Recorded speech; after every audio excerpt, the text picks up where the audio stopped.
el conjunto de todas las personas en este planeta es lo que al final hace la realidad de este planeta. Entonces, entre más personas conscientes haya, va a ser mucho más fácil que vivamos un entorno mucho más agradable y que elevemos un nivel de conciencia y que seamos seres humanos empáticos y seres humanos que compartimos lo mejor.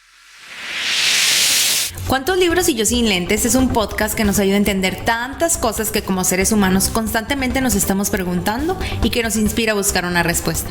Yo soy Alicia Córdoba. Y yo soy Ana Paula Valdés. Y queremos compartir contigo la herramienta más fácil para aprender, entender, evolucionar y trascender: los libros. Porque los libros son una ventana a nuevos estilos de vida, a nuevas formas de ver el mundo y a nuevas oportunidades. Nos ayudan a tener una sociedad más consciente y abierta a los cambios. Este podcast es para compartir, ampliar la mente y darnos cuenta que no estamos solos. Así que si tienes todas las preguntas existenciales del mundo, definitivamente este es un podcast para ti. Porque la transformación sí es posible cuando nos ponemos los lentes correctos. Hola a todos, bienvenidos a este nuevo capítulo de ¿Cuántos libros y yo sin lentes? Muchas gracias por estar acompañándonos un miércoles más, por estarnos escuchando.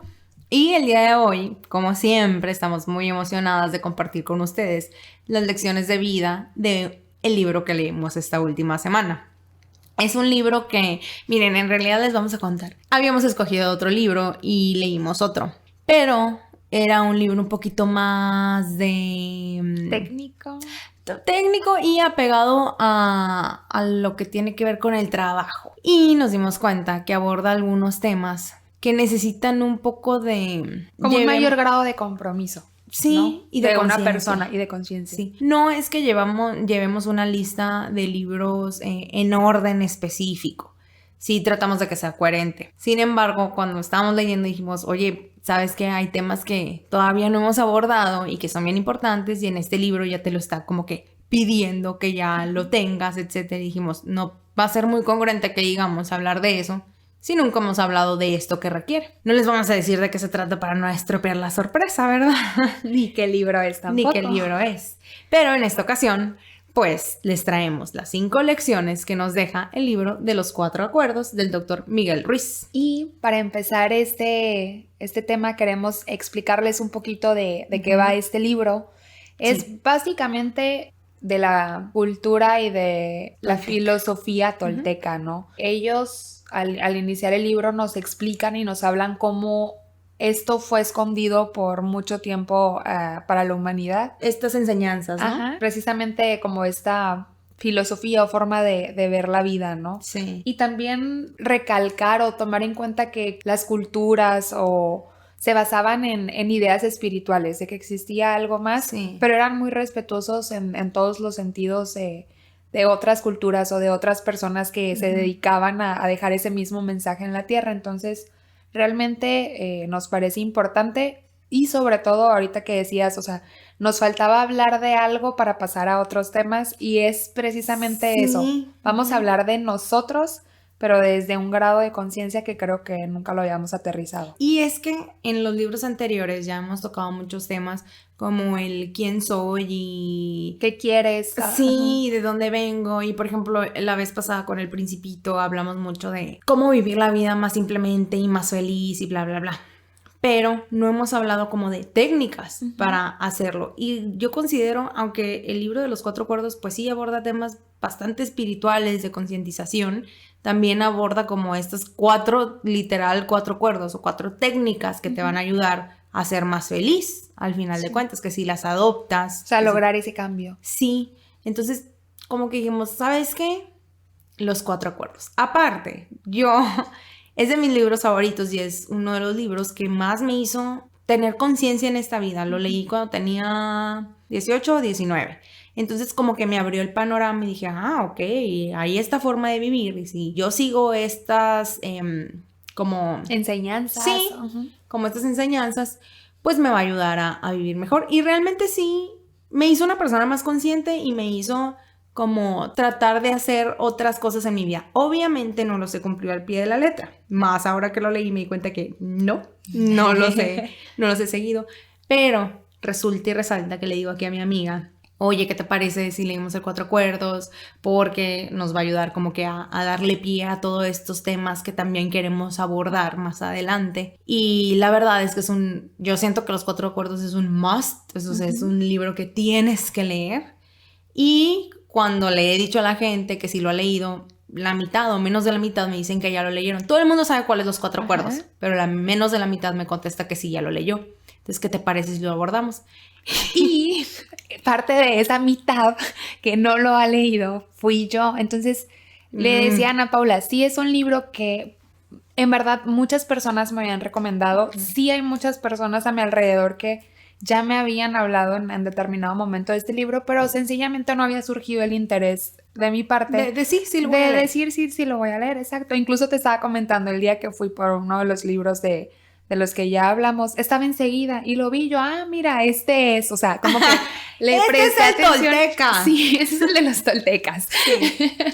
Pero realmente nunca había tenido como el interés o la intención de yo leerlo. Y cuando Ana Paula lo propuso fue como, claro, o sea, también fue como, o sea, creo que ya llegó el momento de que sepa de qué trata. Había visto, te dije, alguna publicación, o sea, sé que es algo de lo que mucha gente habla, que identifica. Sí. Y también por eso yo creo que surgió el interés, ¿no? Que dije, o sea, ya lo he visto, me lo han mencionado mucho, me lo han recomendado en varias ocasiones, ya llegó el momento. Ajá, y es que es un libro muy sencillo, o sea, cualquiera lo puede leer realmente. No tiene ni lenguaje rebuscado, ni tiene lino negro, ni es nada que no te cause sentido. Ajá. Como que lo lees y dices, pues sí, eso pues puedo claro. hacer. Ajá, claro. Pero a de la hecho vez es demasiado obvio, porque todo lo que te dice el libro te lo han venido diciendo en muchas ocasiones. Ajá. Pero aquí como que lo agarra, lo recopila y te lo dice así tal cual. Entonces es tan obvio y tan sencillo que hasta dices, ¿cómo puede ser que no hagamos esto normalmente o no lo pongamos en práctica? Pero pues eso ya entra en el tema del ser humano, que somos bien complicados, la somos verdad. Bien necios también. Sí, entonces pues ya, para no hacer tanto cuento, tanto largo, tanto todo como siempre, vamos a irnos a las 5 lecciones que nos deja el libro de los 4 acuerdos. Y la primera lección es: nosotros creamos nuestra realidad. Y esto empieza precisamente por las creencias que tú te vas haciendo en tu mente, o por las creencias que van entrando en tu mente. Y esto depende mucho de la educación que tuviste, de las cosas que te dijeron de niño. ¿En qué entorno te desarrollaste? Porque también depende de las culturas, o sea, son muchísimas cosas. O sea, no es lo mismo nacer en la India que nacer aquí. Exacto. Obviamente. O en cualquier otro lugar. No es lo mismo nacer en la familia Córdoba que en la familia Valdés. Exacto. O sea, simplemente desde eso, ¿no? Partiendo desde ese punto. Sí. Aquí lo interesante, y se me hizo, o sea, y sí es cierto lo que dice, es que tú no escoges esas creencias. O sea, tú no escoges si vas a ser católico o vas a ser budista o vas a ser cristiano, porque desde que tú naciste ya tu entorno te lo está imponiendo. Ándale, te lo está imponiendo. Entonces no elegimos y es algo que como que lo que ya nos tocó nacer, por así decirlo. Sí, podemos decir tal cual que nos lo transfirieron. O sea, lo que creían, en lo que creían nuestros papás, en lo que creía nuestra familia, en lo que creía todo el entorno en el que nos desenvolvimos, literal nos transmitió todas esas creencias y nosotras las aceptamos. Exactamente. Y ahí hablábamos, ahí realmente quedaba como muy claro en el momento que decías, pero ¿por qué las aceptaste? Recuerden que un niño chiquito lo que hace es seguir el ejemplo de sus papás. Papá y mamá, claro. Entonces, si tu papá y tu mamá te dicen esto es así por esto, tú lo aceptas. Sí. Y mira, bueno, sí menciona lo de que tenemos una etapa de rebeldía. Ajá. O sea, es cuando el niño dice, no quiero. No, quítate. No esto.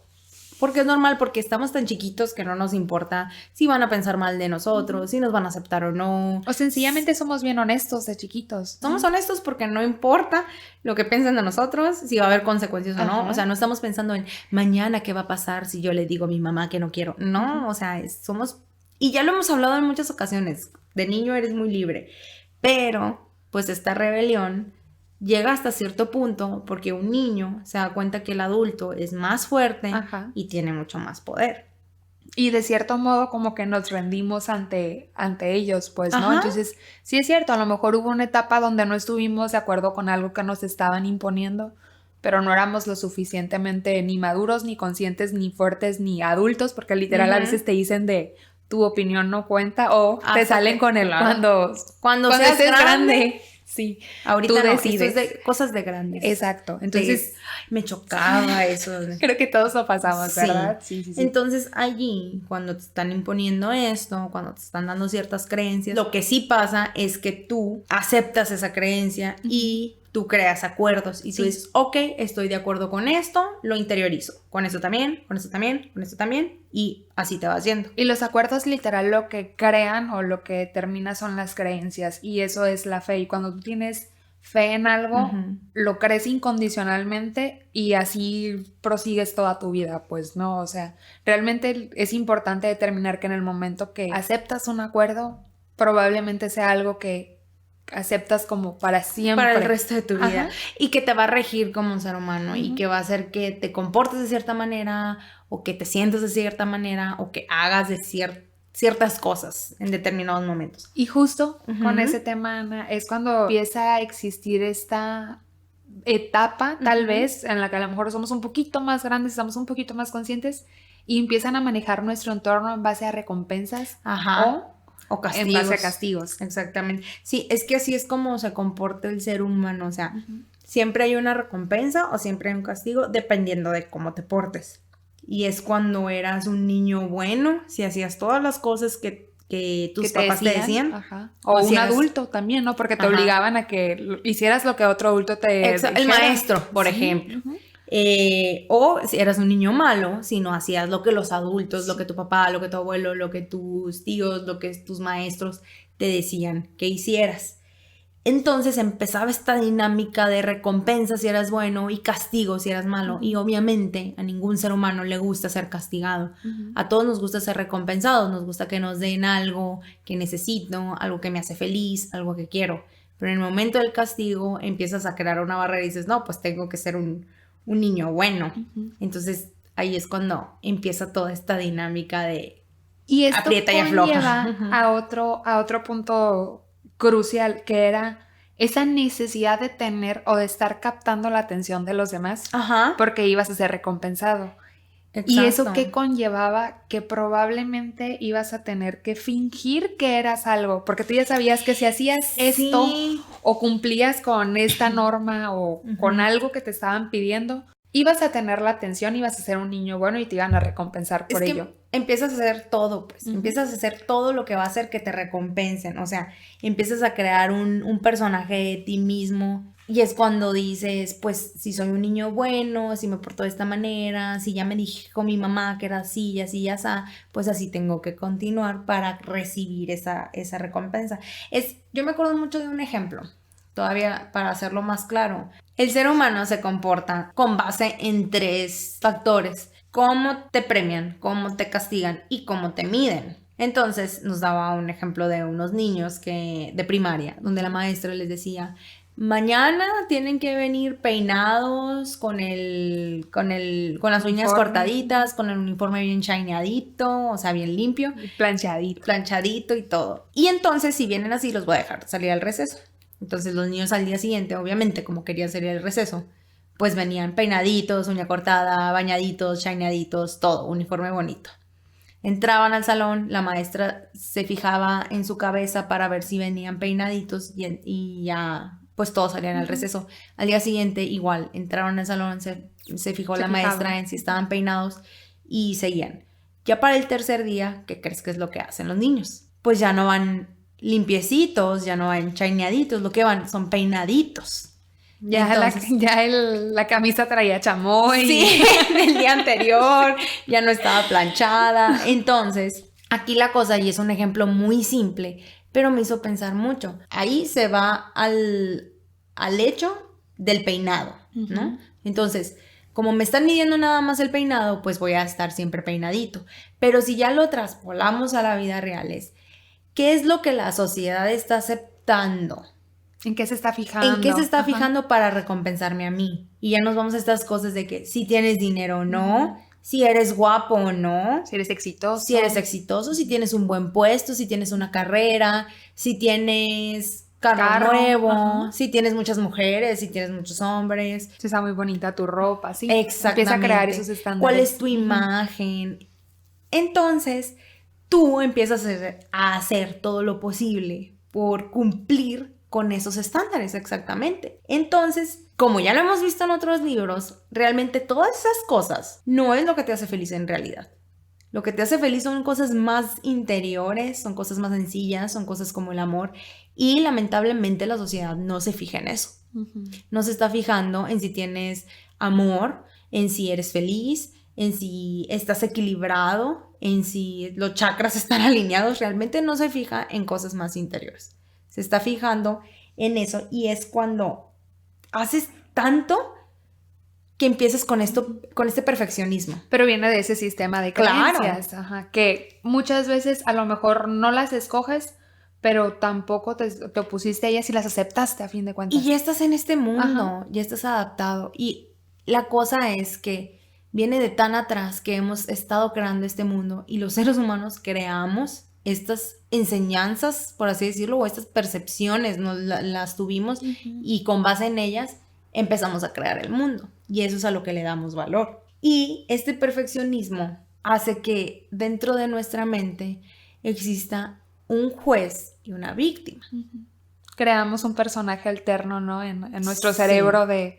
No nada más es nuestra conciencia o nuestras creencias, uh-huh. Es yo, quién soy y qué creo capaz de juzgar a mí mismo o a alguien más. O a los demás. Uh-huh. O el verte como víctima literal es como cuando está pasando algo, si esa cosa me afecta, uh-huh. Pobrecita de mí. Claro. O si le afecta a otra persona, con la misma calidad de juez, pensar, se lo merecía. ¿No? Porque así somos. Uh-huh.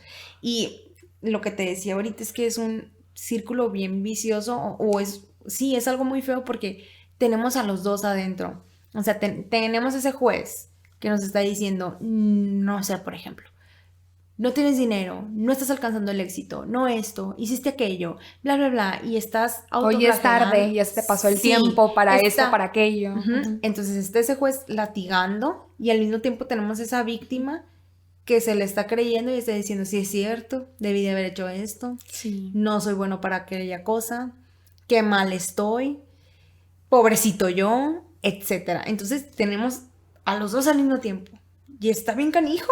Y justo ahí es donde viene la lección, Ana. Creamos nuestra propia realidad en base a ese desafío que tenemos de ser valientes y acabar con todas estas creencias que ya somos conscientes que no son ni siquiera reales, pues, uh-huh. ¿No? O sea, de entrada una creencia, una opinión, es muy subjetiva. Es algo muy tuyo. Ajá. Viene desde una creencia que a lo mejor es muy similar a la que te dijeron a ti y eso no quiere decir que sea la idónea o es diferente y aunque una y la otra no tengan uh-huh. nada que ver, puede que las dos estén mal. O sea, creo que hasta que no tenemos esa capacidad y ese valor de reconocer que lo que creemos o lo que venimos o lo que traemos está mal uh-huh. y que tenemos que cambiarlo, no vamos a hacer o no tenemos la capacidad de decir esto está bien o esto está mal. Exactamente.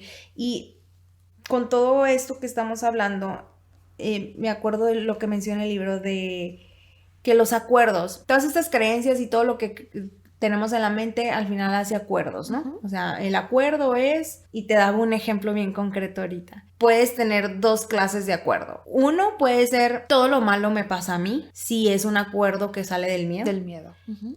Pero si hay un acuerdo que nazca del amor, por ejemplo, no es todo lo malo me pasa a mí, más bien es todo pasa por algo. Uh-huh. Es exactamente lo mismo. En las la misma en las dos situaciones, en las dos situaciones te va a pasar algo. Porque pues así es la vida, uh-huh. Pero depende del acuerdo que tengas, si es todo lo malo me pasa a mí o todo pasa por algo, la perspectiva cambia y tu mundo cambia. Y eso es importante como recalcarlo porque ahí es cuando estamos creando nuestra realidad. Entonces tú sabes qué tipos de acuerdos, bueno, más bien no es cierto, no sabes qué tipos de acuerdos, uh-huh. Sí. Entonces ese es otro punto importante. Hay acuerdos, puedes tener muchos acuerdos en la cabeza, en tu mente, y puede que sean contradictorios. Entonces, con estos acuerdos contradictorios en tu mente, empiezan todas estas crisis y empieza esto como que, ay, no sé cómo me siento, estoy agobiado, etc. Y justo en ese momento es cuando puede haber una disrupción en que agarraste conciencia de que algo no andaba bien y empezaste a ver qué clase de creencias tienes, qué clase de acuerdos. Y ahí es cuando ya puedes tú cambiar y hacer algo para cambiar, tomar responsabilidad. Pero también puede pasar que simplemente te sientes infeliz y nunca tomaste conciencia y no haces nada, entonces vas a seguir así. Y que justo dice algo de eso, que dice que precisamente el acuerdo más importante son los que haces contigo mismo. Uh-huh. Y, o sea, lo que haces contigo mismo obviamente se refiere no a la influencia de los acuerdos que ya vienen en ti, uh-huh, sino a ese compromiso de concientizar, uh-huh, y de observar y de analizar todo lo que está pasando a tu alrededor y hacer tus propios acuerdos. Exactamente. Entonces, y precisamente el libro lo que te menciona es que si tú llevas a cabo los 4 acuerdos de lo que se trata, te va a ayudar mucho a romper con los viejos acuerdos que te hacen daño ahorita. Uh-huh. Entonces, nos vamos a ir adentrando en esos 4 acuerdos. Para cada acuerdo sacamos una lección de vida. Y la primera lección de vida que encontramos es el poder de tus palabras, el poder tan grande que tienen tus palabras en tu vida, en tu entorno, en el mundo, que corresponde al acuerdo de ser impecable con tus palabras. Uh-huh. Y para entrar en este punto, yo creo que sería importante primero aclarar qué es ser impecable. Uh-huh. Y ser impecable tal cual, y lo dice el libro de etimología, decía que era algo sin pecado. Uh-huh. Y por sin pecado no se mete en un tema religioso. Exacto. Era más bien definirnos que es cualquier cosa que haces, que piensas o que opinas que va en contra de ti. Uh-huh. Entonces ser impecable es literal no ir contra ti mismo. Exacto. Uh-huh. No hacer nada que te dañe. Ni decirlo, ni pensarlo, ni nada que no sea congruente, pues, ¿no? Con tu persona. Uh-huh. Entonces, al ser impecable con tus palabras, significa que todo lo que tú dices va precisamente para hacerte feliz, no en contra de ti. Y aquí la cosa es que realmente las palabras son poder. O sea, las palabras son la encarnación del poder. Y justo era esa parte del poder que tienen las palabras, es crear todos los acontecimientos que van a ocurrir en tu vida. Exactamente. O sea, porque la única manera en que los seres humanos se pueden poner de acuerdo es a través de la palabra. Uh-huh. Y cuando un ser humano se pone de acuerdo con otro es cuando hacen cosas tangibles que crean lo que sea que, uh-huh, se hace en el mundo.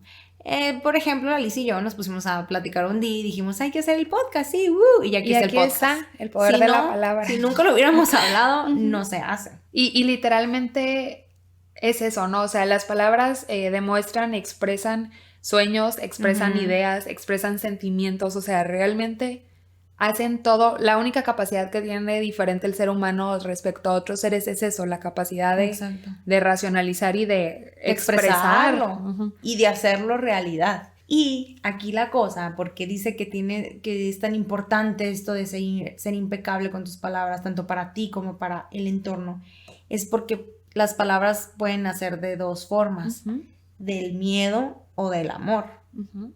Entonces, imagínense que si todas las palabras que nosotros decimos, todos los acuerdos que hacemos, todo lo que nos expresamos y tangibilizamos en el mundo, no sé si existe la palabra tangibilizar, ¿sí? Pues me si no, sonó muy bonita, yo me la creí.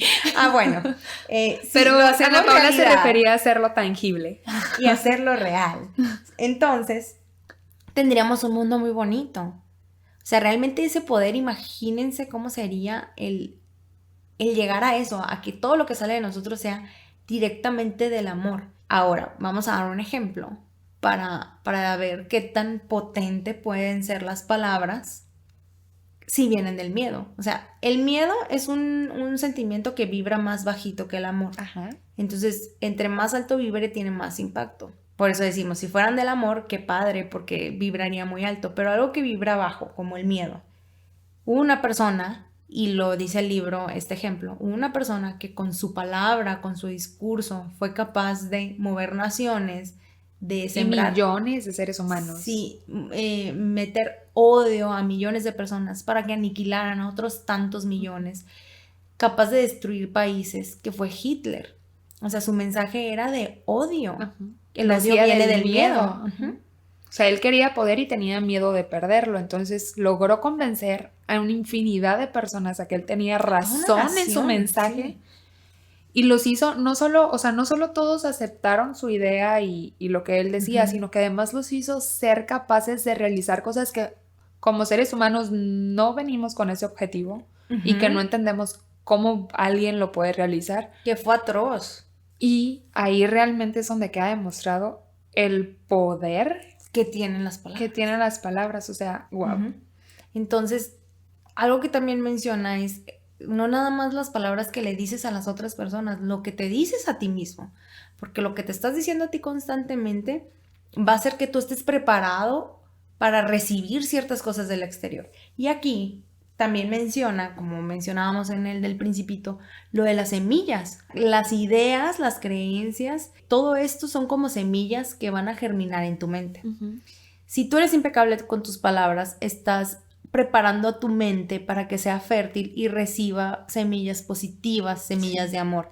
En cambio, si no eres impecable con ellas y te estás diciendo cosas que te dañen y que te hagan sentir mal, tu mente es fértil para semillas de miedo y de odio y de cualquier sentimiento negativo. Entonces, y justo, ¿qué es lo que quieres que crezca en tu mente? Justo ahí es donde viene o donde puedes caer en el uso erróneo, pues, de las palabras, ¿no? O sea, siempre tenemos la posibilidad de emitir cualquier tipo de mensaje desde esas dos perspectivas. Sí.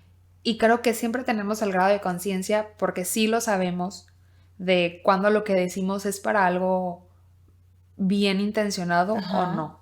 O sea, creo que no se nos sale. A lo mejor predominan otras situaciones, predominan otros sentimientos en el momento que decidimos expresar algo que no es positivo, pero creo que sí siempre somos conscientes de lo que vamos a decir y de que lo que vamos a decir puede impactar para mal o puede lastimar a alguien. Y aún así, muchas veces lo decimos. O sea, la conciencia no tiene que ser de un grado 100% consciente, pero sí sabemos que las palabras tienen un impacto. Y yo creo que aquí es donde entra precisamente el tema de que nos tenemos que hacer responsables de esos actos. Todo lo que digamos va a tener una repercusión en otra persona. O sea, van a impactar de alguna forma. Y tenemos que ser conscientes y tenemos, o sea, lo importante, el ser impecable con tus palabras, viene desde ese grado de conciencia de ya soy un adulto, ya existe un grado de madurez en mí, en mi persona, y puede ser una madurez emocional, una madurez física, en el cual no puedo escudarme con el se me salió. O sea, ya tienes hay que tomar esa responsabilidad. O sea, ya tienes que cuidar lo que dices, y si lo que dices no es algo agradable o tienes impacto negativo en otra persona, también está el tema de pedir disculpas, ¿no? De aceptar que la regaste, que tus palabras no fueron adecuadas. Y ahorita platicábamos antes de empezar a grabar del ejemplo que mencionaba el libro de la niña esta que no tenía, que la mamá un día llegó muy agobiada y le dolía mucho la cabeza, le dijo, ya cállate, cantas muy feo, y en realidad ni siquiera eso era lo que le quería decir, y cómo eso impactó a lo largo de mucho tiempo. Yo no digo, y me queda claro que, o sea, que un día llegas, estás estresado, te agobia algo, tengas una reacción y digas algo que a lo mejor no es lo idóneo, pero sí creo que es muy importante que parte de esa conciencia de cuidar lo que decimos también está que si ya dijimos algo malo, tengamos esa responsabilidad y tomemos esa acción de irle a decir a la otra persona que no era nuestra intención hacerlo sentir así. Y que eso no repercuta, no se quede sembrado. Imagínate si es en un niño, eso repercute para toda la vida. ¿Cuánto tiempo? Y si es un adulto, si es un compañero de trabajo, si es, o sea, tu pareja. Evitar ese conflicto de lo que puede estar sintiendo la otra persona, nada más porque yo no aclaro que está mal lo que dije, pero que puedo aclarar que no lo hice con la intención, o me sentí abrumada, o puedes mejorar la situación. Qué importante es eso que dices, porque normalmente podemos llegar a ser bien orgullosos, y aunque sabemos que soltamos el veneno así, pero mira, a chorro, de todos modos decimos, no, mejor lo dejo pasar. Me acordé del meme de yo dando mi humilde opinión. Sí, de la víbora. Pues eso. Tal cual eso pasa. Ajá. Entonces, ese poder tomar responsabilidad de las cosas que decimos, porque sí es cierto, somos seres humanos y se nos va a salir. Uh-huh. O sea, vamos a tener una emoción muy fuerte y podemos regarla. Y realmente ahí el punto dice, bueno, siempre tienen un impacto y que no se nos olvide. Que a lo mejor después de soltar esa palabra nos vamos a sentir mal. Y aquí viene otro punto importante que toca el libro, que dice, acuérdate que este grado de conciencia es poco a poquito, o sea, vas trabajando sobre ello, vas quitándote todo lo anterior, pero es sin juzgarte y sin culparte. Exactamente. Y creo que ahí por eso es importante reconocer que a lo mejor estuvo mal lo que dijiste, no me voy a latigar, no voy a echarme la culpa, no voy a decir qué mal Alicia. No va a empezar el juez y la víctima. No. Sencillamente, ¿qué sigue? O sea, toma acción, ve y pide una disculpa. Pídete una disculpa a ti, de entrada, para que contigo, con tus creencias, estés tranquila y pídele una disculpa a la otra persona y creo que esa sería una muy buena forma de que podamos empezar como a encaminarnos en esta lección, ¿no? Exacto. O sea, para que este acuerdo sea un pilar o algo importante en nuestra vida, debemos de ser conscientes de todo eso. Me parece muy bien lo que dices.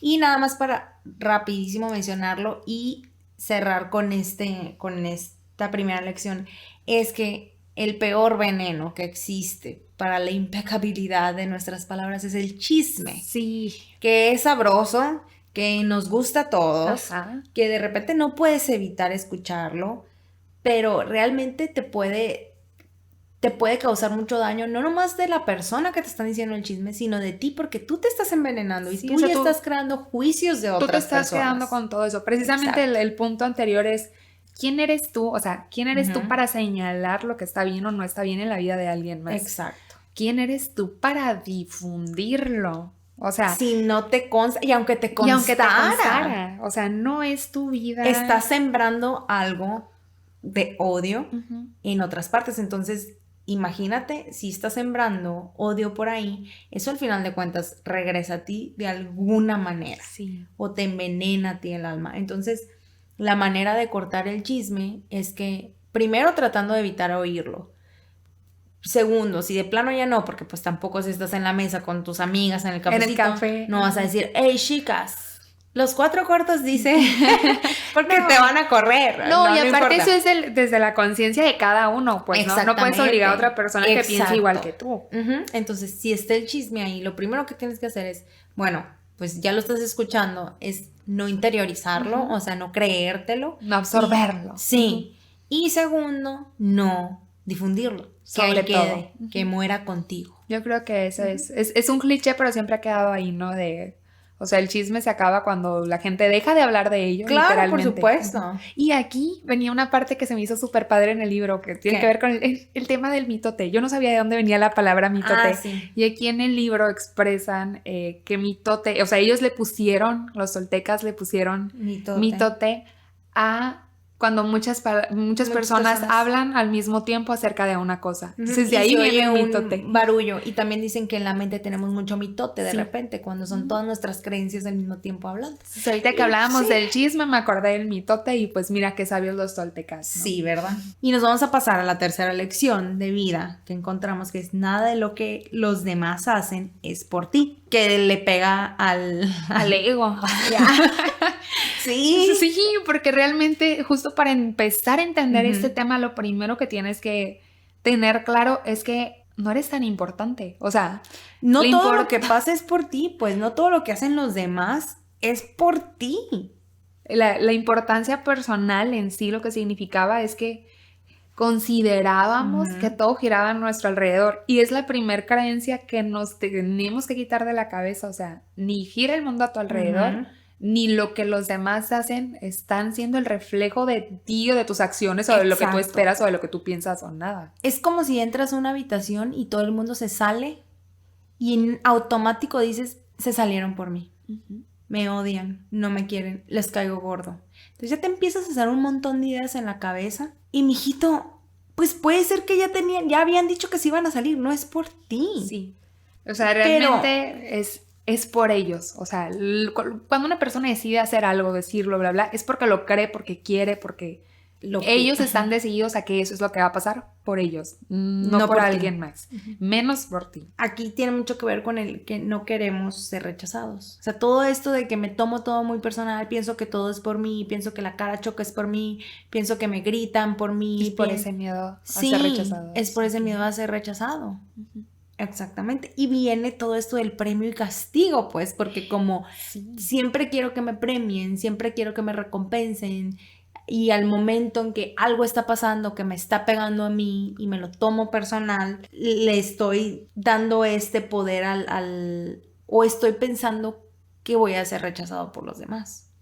Y aquí precisamente la clave consiste, o lo dice el mismo libro, en tratar de ser inmune a todas esas creencias o pretensiones de lo que están haciendo los demás. ¿En qué sentido? Hablaba en dos aspectos. Uno, como un don, o sea, como algo que debes reforzar en ti, que sea tal cual una virtud tuya. No quiere decir que seas indiferente, pero quiere decir que si alguien llega y expresa alguna opinión que no es bien tomada por ti, digas, tranquila, no es por mí, es por ella. Persona. Y sí, o sea, obviamente no quiere decir que te tengas que aguantar a que alguien o todos vengan y te digan algo, etcétera. Sí. Pero sí, yo creo que ¿cómo te tomas las cosas? Y sabes que siempre va a haber situaciones en que vas a estar expuesto a que otras personas te puedan insultar o te puedan decir algo. Por ejemplo, una persona que trabaja en un hospital, en el área de cobranza, de la caja, un hospital privado. Se puede enfrentar a un familiar de paciente que se ponga histérico porque la cuenta salió, no sé, en 5 millones, entonces le va a decir a la chica o al chico que está cobrando que es un inútil, que no sirve para nada, que bla, bla, bla. Entonces, al momento de que esa persona que está atendiendo a este familiar de paciente se lo toma personal, ya valió. Sí, o sea, de entrada imagínate lo que ocasiona en tu cabeza que alguien te esté diciendo algo malo, pues, o sea, imagínate esa persona en esa situación que planteas, ¿cuántas veces al día no puede o tiene la oportunidad de que le digan 20,000 cosas? El desgaste emocional y mental de realmente pensar que eres un inútil. O sea, claro. No me lo puedo imaginar. O sea, y de verdad, nunca había cobrado tanto sentido la frase de lo que una persona te dice más de esa persona que de ti. O sea, realmente. Porque lo que una persona te exprese siempre va a venir de su interior, como decíamos ahorita, y está amarrado. Los 4 cuerdos están súper amarrados ligados uno con otro. Entonces, está amarrado con esa impecabilidad de las palabras. O sea, si una persona no es impecable con sus palabras, está sembrando puras cosas de odio en su interior, eso es lo que va a aventar al final de cuentas. Entonces tú sabes si lo tomas personal, si lo tomas como que va para ti y es por ti, o si mejor, como dices tú, Alicia, te haces inmune, y no es que te valga madre el mundo, disculpen, pero es un no acepto este veneno que me estás aventando. Entonces el veneno automáticamente se regresa. Y mi mamá tiene rapidísimo, tiene un decreto metafísico que no me lo sé de memoria, pero dice algo así como que todo esto que tú me estás deseando, estas palabras, este odio, estas malas vibras, lo que sea, lo envuelvo en amor y te lo regreso a ti. Todavía se lo regresas como algo bueno. Envuelto en amor, pero te lo regreso a ti porque es tuyo, yo no lo acepto. No es mío, no lo acepto, no me quedo con él, es eso. Y volviendo un poquito al tema de la lección anterior, del tema de los chismes, también acá toca el tema de la inmunidad, de no puedes evitar que las personas hablen de ti o digan algo de ti, pero recuerda que lo que dicen habla más de ellos que de ti mismo. Entonces, sé inmune incluso ante esas situaciones a los comentarios que puedan existir sobre tu persona, no porque te tengas que quedar callado y seas modosito. Sí, no, sencillamente porque, o sea, qué desgastante estarle prestando atención a ese tipo de situaciones. O sea, mejor concéntrate en lo que te tienes que concentrar, que es en fortalecerte a ti mismo, etcétera. Y cuando alguien hable de ti, o sea, dale la vuelta. No es personal. O sea, la persona se está reflejando una carencia o algo de su persona. Exactamente, porque hay veces que a mí me ha llegado a tocar que le digo a una amiga, no te choca fulanito porque hace esto y el otro, y ella, no, ni cuenta me he dado. ¿Por qué? probablemente eso que me choca de fulanito es algo que me falta a mí o que yo lo estoy asociando con, como dices, una carencia mía. Entonces ahí es cuando más me doy cuenta de, uy, no es el fulanito. El fulanito nada más me está reflejando algo que yo tengo. De verdad, no se tomen nada personal. Es demasiada energía invertida en tomarse las cosas personal. Mejor. Y sé que suena súper fácil decirlo, pero es que cuando lees la verdad del libro, todo es muy obvio. O sea, yo digo, claro que he estado en varias situaciones, claro que me he desgastado en algunas, pero digo, claro, o sea, tienen razón, es muy obvio, déjalo ir, no pasa nada, no es contra ti. Pero es trabajo y es accionar, como decías. La siguiente lección es los cuentos que te cuentas, que le corresponde al acuerdo de no hagas suposiciones. Y con esto lo primero que queremos destacar es que ¿por qué tenemos esa necesidad de suponer? Porque no tenemos la necesidad de suponer, pero es una necesidad del ser humano justificar todo lo que está ocurriendo, darnos una explicación. Y o sea, ¿qué queremos lograr? Queremos lograr sentirnos seguros. Entonces, cuando pasa algo, la tendencia de lo primero que hacemos, y súper sí, es lo primero que hago, es hacerme una historia. O sea, llenar esos cabos sueltos que yo no tenía en mi cabeza. De seguro esto pasó por esto y esto y el otro, y ha de haber entrado y hizo esto y aquello y me odia. Y en esas situaciones a veces hasta digo, ¿por qué no fuiste criminóloga? ¿Por qué no fuiste? O sea, ¿por qué no porque te sientes bien fregona. A las ramas del derecho donde todo era investigación, que yo digo, claro, o sea, yo voy a atar esos cabos sueltos. Yo voy a encontrar ¿Y sabes qué? Porque muchas veces te sientes bien fregón diciendo, ya sabía, si te dije. Como que nos gusta sentir eso, claro, nos encanta, y ahorita lo decíamos, nos encanta tener la razón. Entonces, si supones algo y al final resulta de alguna manera ser cierto, es como que poderoso yo. O sea, a mí me pasa mucho eso, de verdad, y es algo que me he dado cuenta que tengo que bajarle 3 rayitas. Ya sabía, te dije, sí o no, pero qué necesidad, ¿no? ¿Cuántas veces realmente sí sabía y cuántas otras veces me lo creé? Porque una cosa aquí es muy cierto, la mente es muy poderosa y todos los cuentos que te haces son tu realidad. Y realmente, ¿por qué llegamos a ese punto de estar suponiendo, de creernos cosas que no son ciertas? Porque en realidad lo que se detona en ese momento es un miedo. Y es precisamente el miedo de pedir una aclaración de las cosas. O sea... por supuesto. Nos choca preguntar. Deja tú, me choca. Me paraliza. O sea, no voy a preguntar porque ya supuse que la respuesta va a ser peor de lo que yo misma puedo ser capaz de atar. O sea, no. Y siempre es una tendencia. Siempre pensamos que las cosas son peores de lo que en realidad son. O sea, y el miedo nos llega a paralizar mucho. Y justo, pues eso que desencadena, esto es un cliché, probablemente lo hemos escuchado muchas veces en muchas situaciones, pero el libro lo reafirma y es indispensable como para poder aprender y hacer parte de ti este acuerdo, que es lo mejor que puedes hacer ante este tipo de situaciones es preguntar, literal. Lo hemos hablado en otros episodios, la historia que tú te estás haciendo en tu cabeza, lo idóneo y lo mejor y el mejor camino siempre es ser claros. O sea, y ser claros implica tanto en ser claros al dar respuestas como si tengo que preguntar algo que no sé qué está pasando y me va a dar pie a tener este lapso de locura, lo idóneo y lo reiterativo es que lo aclares y hagas la pregunta que tienes que hacer. Exactamente. Y una cosa del ser humano es que le choca el conflicto. No nos gusta enfrentar las cosas porque no queremos sentirnos mal o no queremos que nos den una respuesta que nos saque de nuestro pensamiento. Entonces, en el momento en que yo sé que si enfrento algo, que si confronto a alguien, que si entramos en conflicto, me va a hacer sentir de una manera, pues me va a hacer sentir mal, mejor evito hacerlo y me quedo con la suposición y eso va a ser mi realidad. Pero esa suposición aparte es como un monstruo de 1000 cabezas que creaste.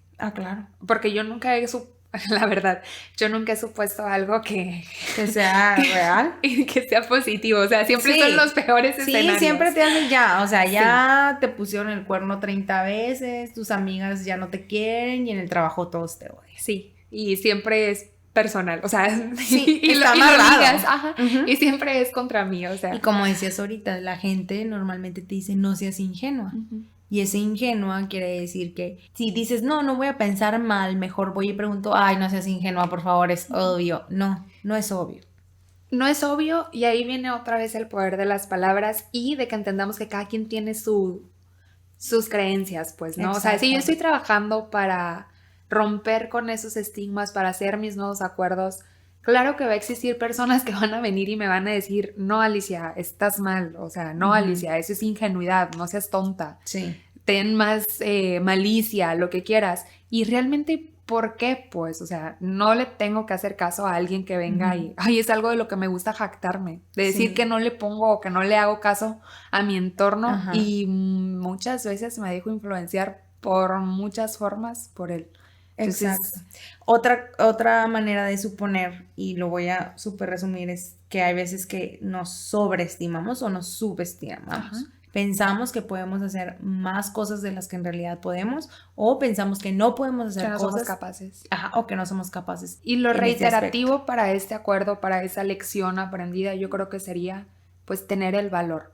El valor de que pase lo que tenga que pasar, que sea lo que tenga que ser, y de dejar de inventarme historias o de evitar escuchar algo que tal vez no me va a gustar. O sea, porque sí es cierto, el que tú hagas una pregunta, debes estar atentos a que a lo mejor escuches una respuesta que no estabas listo para escuchar, pero a fin de cuentas siempre va a ser mejor la verdad, saber cuál es la situación clara a que te hagas todo porque realmente el proceso de hacerte 1000 historias y de suponer siento que es lo peor que te puedes hacer como persona. Exactamente, y la verdad siempre es más liberadora.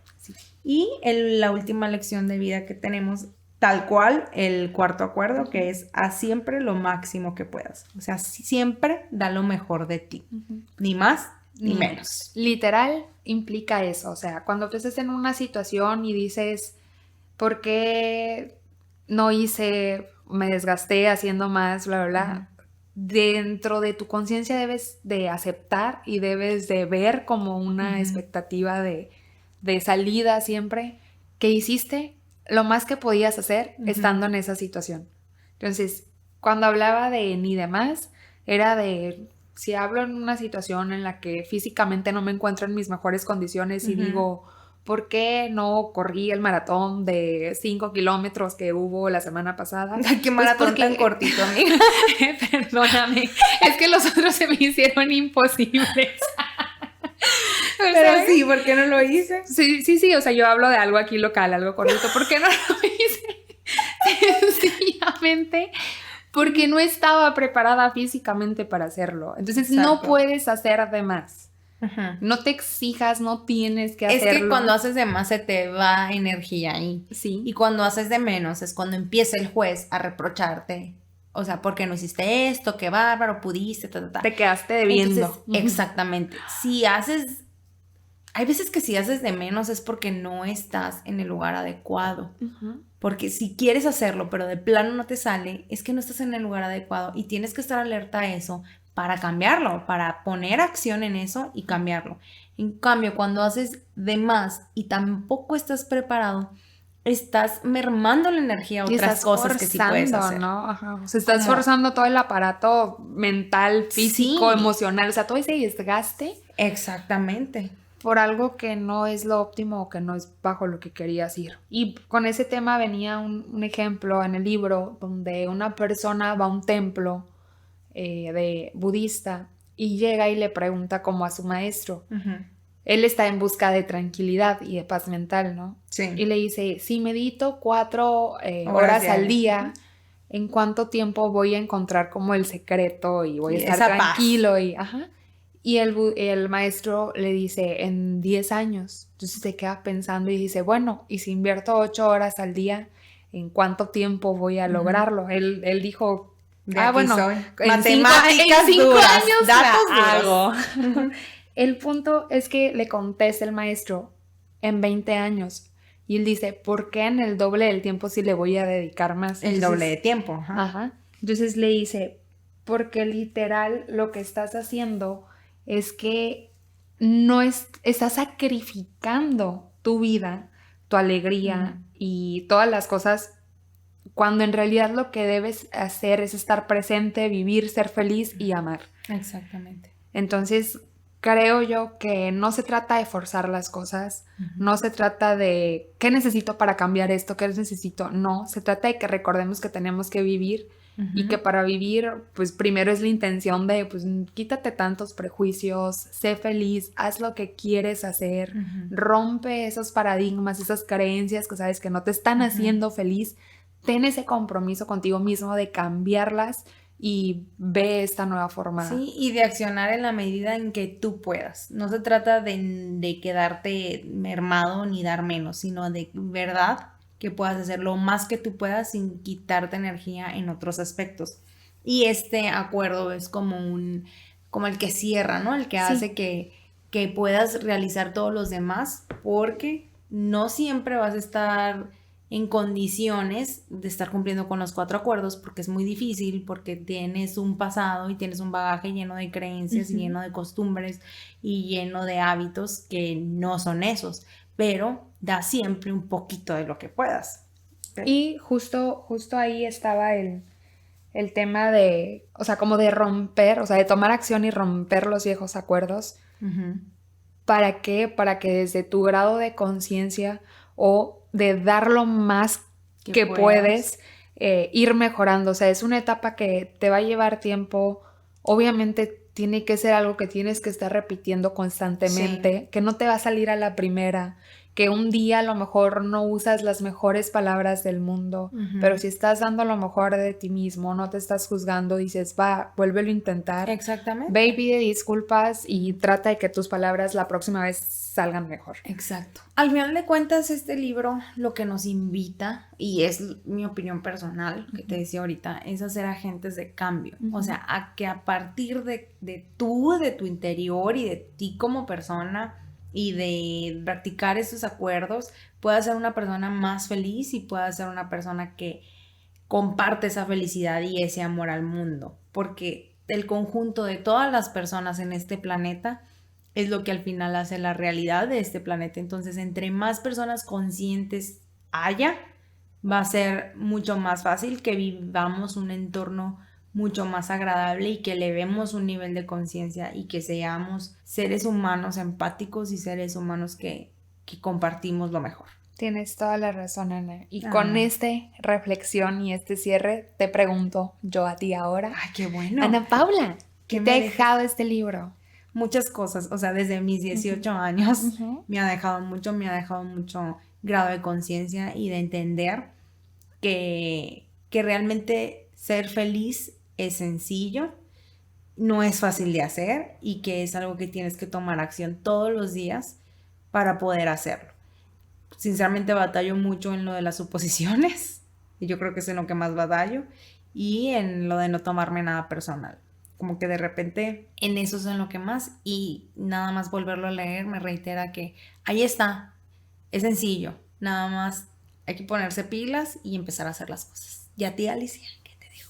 A mí, pues es la primera vez que lo leo y la verdad creo que lejos se me deja, lo estaba leyendo y digo, a la torre, Alicia, tienes un chorro de cosas en qué trabajar. En qué trabajar, todos los libros me dejan una reflexión, todos los libros me dejan una invitación a interiorizarlo y hacerlo, pero realmente yo también creo que hay muchas cosas que te dice el libro que te recomienda que no es lo mejor que puedes hacer para vivir y para disfrutar tu vida. Y que caigo mucho en ellos. Exacto. Y cuando te das cuenta que caes en cosas que no están bien y que no te hacen bien, te sientes mal. Mi grado de conciencia de un tiempo acá como que está más presente y digo, pon ojo con eso, trabájalo, de verdad comprométete a ser ese agente de cambio y o sea, cambias tú y cambia todo tu entorno. Exacto. Pero que existe ese compromiso y esa verdadera intención de hacer algo por cambiar esto, ¿no? O sea, de repente puedo ser muy dulce y estar muy molesta y decir cosas que pueden herir mucho a alguien y digo, híjole, no quería hacer sentir eso, Sí creo que tengo la capacidad de ir a pedir disculpas, no me gusta hacer sentir mal a las personas, pero el tema de las suposiciones, ay Dios. Ay, Alicia. ¿Cómo te explico? Entonces sí me gustó mucho el libro, muchas gracias por la recomendación, Ana. Y pues los invitamos a todos a que lo lean. Es un libro que tienen que leer. Ajá, o sea, a que lo lean y a que el que quiera y el que sienta que está listo para hacer este cambio, pues ponga en práctica estos acuerdos y lo tome como parte de su nuevo mantra de vida o de este nuevo rumbo que quieran tomar. Entonces, si tienes un mitote en tu cabeza, definitivamente este es un libro para ti. Y recuerda que la transformación sí es posible si nos ponemos los lentes correctos. Muchas gracias por escucharnos un miércoles más. Nos vemos el otro miércoles. Gracias. Bye, bye.